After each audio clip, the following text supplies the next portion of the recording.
It's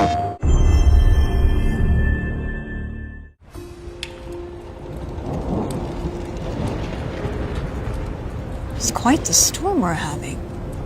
Seems Fimbulwinter's here to stay. It will pass, though. All things do. In the meantime, how about a story while we warm by the fire? Those filthy spies. That old man sees more now than he did when he had both eyes. Ah, one of my favorites. It's a story of adventure. A father and son working together to overcome insurmountable odds, setting in motion the greatest war the 9 realms have ever seen. I'm getting a bit ahead of myself. Let's start from the beginning. There once was a god from a far-off land who settled in Midgard, disguised as a man. He started a new life, had a wife and a boy. They were happy together. In peace, they found joy. His wife passed away. Kratos mourned with his son. But where one journey ended, a new had begun. Faye's final request, though it seemed rather bleak, spread my ashes atop the 9 realms' tallest peak. As they readied themselves for the long road ahead, a stranger accosted them in their homestead.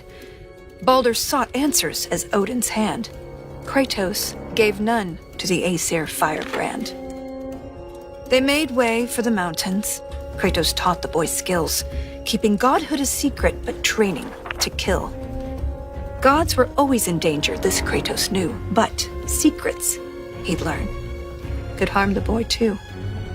They found Mimir in a tree, punishment for his wrongs, so they lopped off his head, and they brought him along. Mimir held ancient wisdom and knew the lost god of war. He warned, "Tell the boy," but Kratos ignored. No, now hold on a minute. Is that all that's in there about me? Something to add? Actually, yes, I do.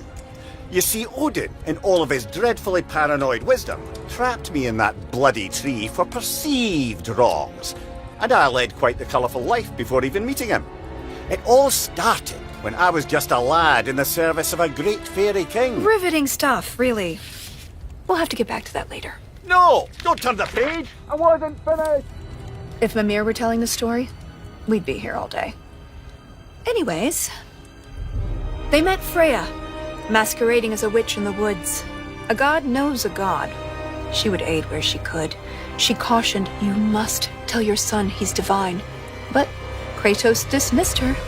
He'd regret this in time. On the road, Baldur's allies, Thor's sons, attacked.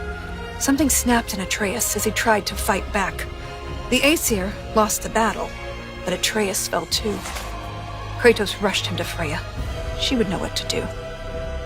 Freya was disheartened with the father's neglect, but with the heart of Hell's troll, she could save his son yet. Kratos thundered through Helheim and slew the great troll. He had captured its heart, but in his burned a hole. He returned with his offering. Freya cast a keen spell, and Atreus was healed, though not all was well. Kratos sat with his son, and for once he was true, revealing he was a god, and Atreus was too. Delighted at first, it seemed all would go smoothly. Then arrogance followed and bent Atreus toward cruelty. With tensions flared, Baldur preyed on their discord, casting back into Helheim Kratos and his ward. In Helheim, they learned Freya caused Baldur's plight. His mother's ill-conceived curse robbed his life of all light. They emerged from the realm as they neared journey's end, but Baldur appeared and attacked once again. Atreus and Kratos were ready this time, stronger together with their power combined. Freya intervened on behalf of her son, begging Baldur's forgiveness for all that she'd done. Baldur strangled his mother. Kratos lunged with a snap. Baldur slumped. Freya wailed. And he died in her lap. Something changed in the world. Snow started to fall. The dawn of Fimbulwinter. The dusk of it all. Atreus asked, Is this what it means to be gods? Killing our parents forever at odds? No! Kratos bellowed as he dropped to one knee. We will be the gods that we choose to be.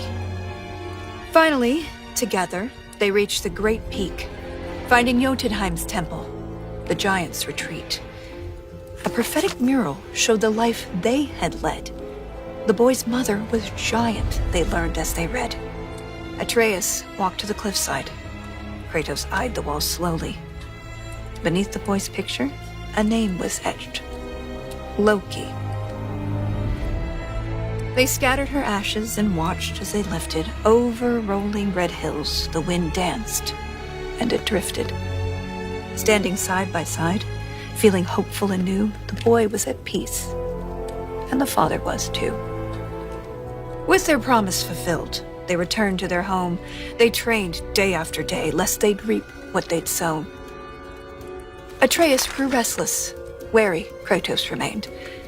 Ragnarok loomed as the great winter waned. Don't tell me you're thinking of stopping here. Things were just getting good. Well, I suppose we could go on a bit longer. An excellent idea. This is the most dramatic part. On second thought, perhaps we'd better cut it short. It seems that we're out of time. If you want to know how this story ends, I'm afraid you'll have to find out for yourself. Until then.